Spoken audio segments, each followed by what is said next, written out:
जय श्री कृष्ण। जय श्री कृष्ण। श्रीमद् भागवत की तृतीय स्कंद के समापन में ये भगवान कपिल देव जी अपनी माता को भक्ति मार्ग, ज्ञान मार्ग, निवृत्ति मार्ग, तमाम बातें बताए। और आज इस वीडियो में ये बता रहे हैं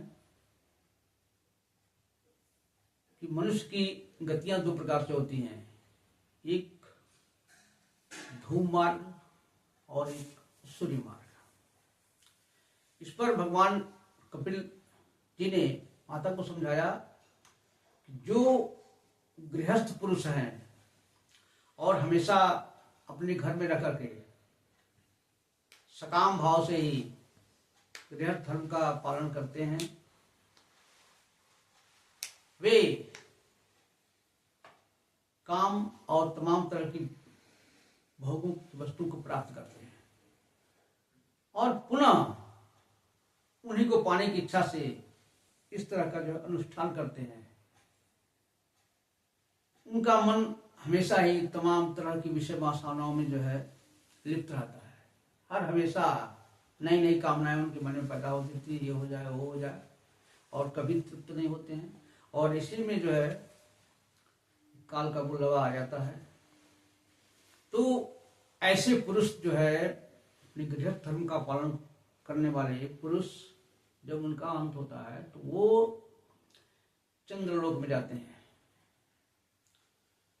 और वहां पर इनका देवताओं में यदि विश्वास रहता है, पितरों में विश्वास रहता है, तो जब वो चंद्रलोक में जाएंगे तो उनके साथ वहां पर एकदम मौज मस्ती करेंगे, सोमपान करेंगे, वहां का ऐश्वर्य भोगेंगे। और पुनः जब उनका एक किया हुआ जो पुण्य है छीन हो जाता है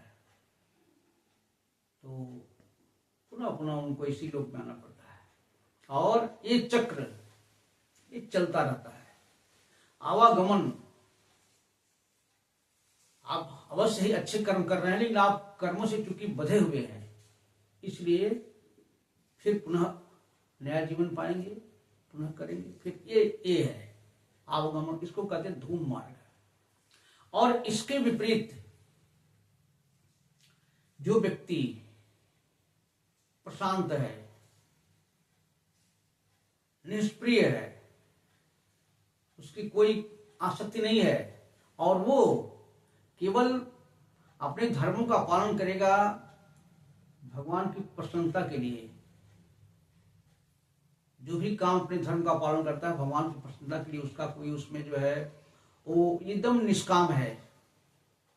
और इस प्रकार निष्काम भाव से अपने धर्मों का पालन करने वाला व्यक्ति जो है वो सूर्य मार्ग से उपनयन करता है। और ये सूर्य मार्ग ऐसा है प्रत्यक्षतः परमात्मा श्री हरि के धाम को पहुंचा देता है। जब इस पृथ्वी का प्रलय काल होता है तो उस समय इस सारे विश्व को रचने वाले ब्रह्मा जी जो है ना, वो भी उस शेषशाही भगवान अंदर प्रविष्ट होते हैं और उनके साथ साथ जो उनके मरीचि, इंदिरा आदि इतने सारे ऋषिगण लोग हैं, वो लोग भी। लेकिन अब चूंकि उन्होंने दो चीज का त्याग नहीं किया, एक तो भेद बुद्धि और कर्तृत्व अभिमान। भेद बुद्धि और कर्तृत्व अभिमान के कारण से जो है काल की प्रेरणा से और ईश्वर की प्रेरणा से पुनः उनको यहां आना पड़ता है। ब्रह्मा का काल दो प्रार्थ का होता है। दो प्रार्थ का काल समाप्त करने के बाद पुनः ये पृथ्वी, जल, अग्नि, 5 तत्व जो है इंद्रिय, मन, बुद्धि के सहित ये उसको लेकर के ब्रह्मा जी पुनः पैदा होते हैं। तो ये मनुष्य के जीवन की शैली क्या है, ये बार बार ये श्रीमद् भागवत पुराण ये कहता है कि मनुष्य का परमार्थ यही है कि अपने को पहचानना और उस परम ब्रह्म में लीन हो जाना।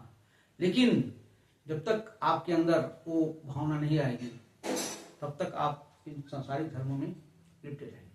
हमारा मुख्य कर्तव्य है कि हमें इन सांसारिक पदार्थों में आसक्ति को कम करना चाहिए। जब हम अनासक्त भाव से रहेंगे तब धीरे धीरे हमारे मन के अंदर एक वैराग्य पैदा होगा, और जब तक वैराग्य नहीं आता है और संसारिक वस्तुओं के प्रति आसक्ति नहीं होती खत्म, तब तक तो ये हमारा संसारिक चक्र जो है वो लगा ही रहेगा। और इस प्रकार कपिल देव जी ने माता को अपना ये उपदेश समझाया। माता एक योगी के लिए जितना भी वो योग साधना करता है उसका सबसे बड़ा फल यही है कि उसको सांसारिक वस्तु से, सांसारिक पदार्थों से जब विरक्ति हो जाए, अगर वो हो गया, उसके अंदर वैराग्य विरक्ति हो गई, तो उसके योग का फल मिल गया।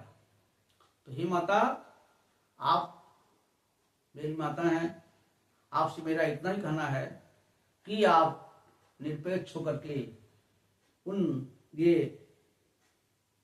भगवान श्री कृष्ण का ध्यान करिए, भक्ति कीजिए, और इनके नामों का स्मरण करने में ही हमारी सारी बाधाएं जो दूर जाती हैं। और इस प्रकार अपनी माता को उपदेश देकर के कपिल देव जी महाराज उन्हीं की आज्ञा से ईशान कोण में जो है चले गए। अब माता देवहूति का क्या हुआ? किसके पहले उनके पति कर्दम भी चले गए थे, इसके बाद पुत्र भी चले गए, तो अवश्य ही अति ज्ञान संपन्न होने के बाद भी जो है वो थोड़ा उनको हुआ, कष्ट हुआ। और अब धीरे धीरे जो घर में उनकी जो है ये देवियों को भी दुर्लभ, देवताओं को भी दुर्लभ, जितनी सारी भोग्य सामग्री से युक्त उनका घर था, उससे उनको एकदम से विरक्ति हो गई और क्रमशः अपना दिनचर्या भक्ति मार्ग की ओर उन्होंने लगाया और अपने शरीर को पूरा साध लिया। उनको धीरे धीरे अपने वस्त्रों का भी ध्यान नहीं रहा, लटें उनकी जो है पहली हो गई, और वो ध्यानस्थ होकर के, समाधिस्थ होकर के धीरे धीरे धीरे धीरे भगवान का भजन करते करते, और उन्होंने जो है महाप्रणय किया। और इस प्रकार आज तृतीय स्कंद की सभी उपदेश समाप्त। जय श्री कृष्ण। जय श्री कृष्ण।